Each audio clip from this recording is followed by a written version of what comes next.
Voltando à dúvida do usuário do nosso canal, provavelmente, quando o professor dele disse que Bach requer uma certa liberdade interpretativa, ele está, na verdade, reagindo de uma maneira muito correta, muito apropriada. O professor dele reagiu a um período longo da história da música, da história da interpretação do século XX, onde as pessoas olhavam para as partituras de Bach e não viam nenhuma indicação de andamento, nenhuma indicação de agógica, nenhuma indicação de acento, nada. As partituras de Bach praticamente só têm as notas.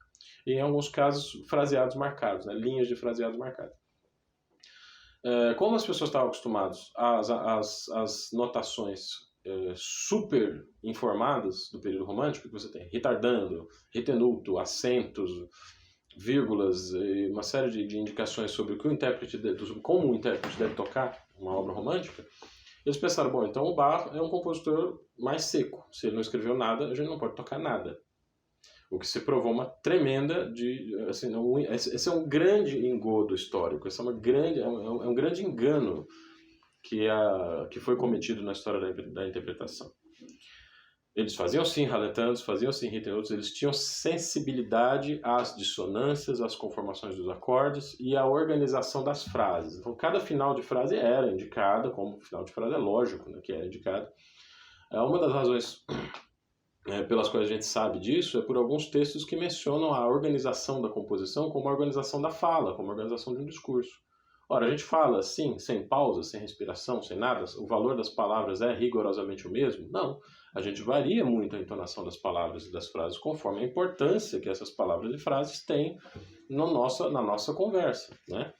E a gente tem indícios muito fortes, assim, muito definitivos de que os compositores e os intérpretes entendiam a linguagem musical dessa mesma maneira.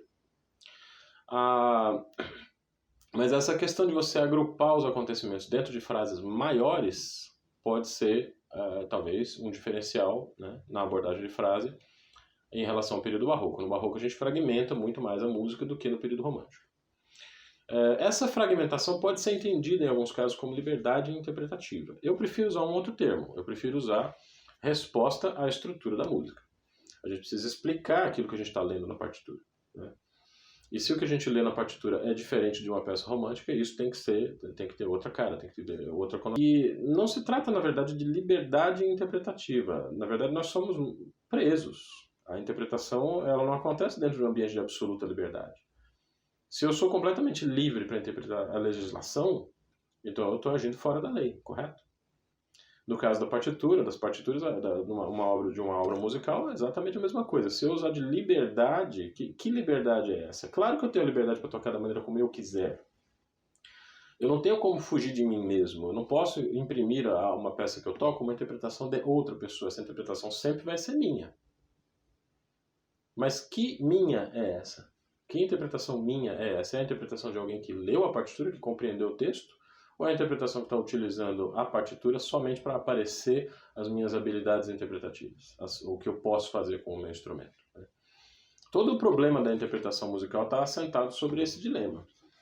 E as pessoas vão tomando as suas escolhas, elas vão fazendo as suas decisões com base naquilo que elas sabem a respeito das partituras.